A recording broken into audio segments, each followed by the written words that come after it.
சுட சுட இட்லி கூட இந்த மாதிரி குடல் குழம்பு வச்சு சாப்பிட்டு பாருங்கள். ரொம்பவே சூப்பராக இருக்கும். 2 இட்லி நம்ம சேர்த்தே சாப்பிடுவோங்க. இந்த குடல் குழம்பு செய்கிறதுக்கு ஃபஸ்ட்டு நம்ம குடலை சுடுதண்ணி போட்டு ஒரு 4 தடவை நல்லா கழுவி எடுத்துக்கோங்க. குடல் குழம்பு ப்ரெஷர் குக்கர்லேயே செஞ்சிடுறேங்க. அதனால அதில் கொஞ்சமாக எண்ணெய் போட்டுட்டு எண்ணெய் காஞ்சதும் கடுகு போடுறேங்க. கடுகு பொரிஞ்சதுக்கப்புறமா வெட்டி வச்சுருக்க வெங்காயம், கருவேப்பிலை, பச்சை மிளகாய் எல்லாத்தையும் போட்டு நல்லா வதக்கிக்கலாங்க. அது கூடவே தேவையான அளவு இஞ்சி பூண்டு பேஸ்ட்டையும் போட்டு நல்லா கலந்து விட்டுக்கலாம். அது கூடவே 2 சின்ன தக்காளி கட் பண்ணி வச்சுருக்கேன், அதையும் சேர்த்துட்டு நல்லா கலந்து விட்டுக்கிறேங்க. இது கூடவே கொஞ்சமாக நான் மஞ்சள் தூள் ஆட் பண்ணிக்கிறேங்க. இது கூடவே பார்த்திங்கன்னா நம்ம கழுவி வச்சுருக்க குடலையும் சேர்த்துட்டு நல்லா கலந்து விட்டுக்கலாங்க. இது கூட தேவையான அளவு உப்பு, சக்தியோட கறி மசாலா பவுட்ரு இதையும் சேர்த்துட்டு நல்லா கலந்து விட்டுக்கலாங்க. கொஞ்சம் நேரம் வெந்ததுக்கப்புறமா குக்கர் மூடி போட்டுட்டு 2 விசில் விட்டு எடுத்துக்கலாங்க.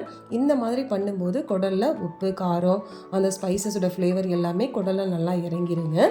அதுக்கப்புறம் விசில் ஸ்டீம் அடங்கினதுக்கப்புறமா நம்ம மசாலா ஆட் பண்ணிக்கலாங்க. இப்போது ஸ்டீம் அடங்கிடுச்சுங்க. இப்போ ஓப்பன் பண்ணிவிட்டு வீட்லேயே அரைச்சி எடுத்துருக்கோம் இல்லைங்க, அந்த மசாலா பேஸ்ட்டை ஆட் பண்ணிக்கலாம். இந்த மசாலா பேஸ்ட் ஆல்ரெடி நான் மட்டன் வீடியோ போட்டிருப்பேங்க, அதில் அரைச்ச அதே மசாலா தாங்க.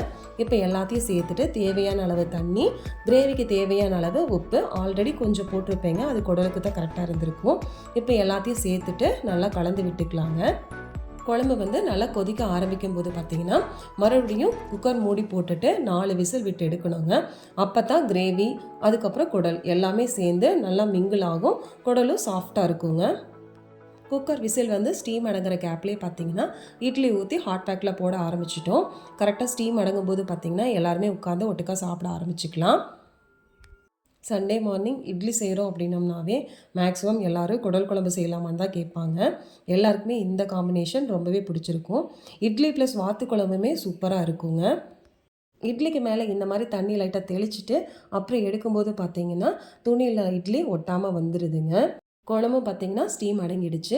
ஸ்டீம் அடங்கினதுமே பார்த்திங்கன்னா கட் பண்ணி வச்சுருக்க மல்லித்தலை போட்டுட்டு நல்லா கலந்துட்டு இட்லி கூட வச்சு சாப்பிட்டு எல்லாருமே என்ஜாய் பண்ணிட்டோம். கண்டிப்பாக இந்த ரெசிபி எல்லாருக்குமே பிடிச்சிருக்குன்னு நினைக்கிறேங்க. டைம் இருந்தால் எல்லோரும் ட்ரை பண்ணி பாருங்கள். தேங்க்யூ.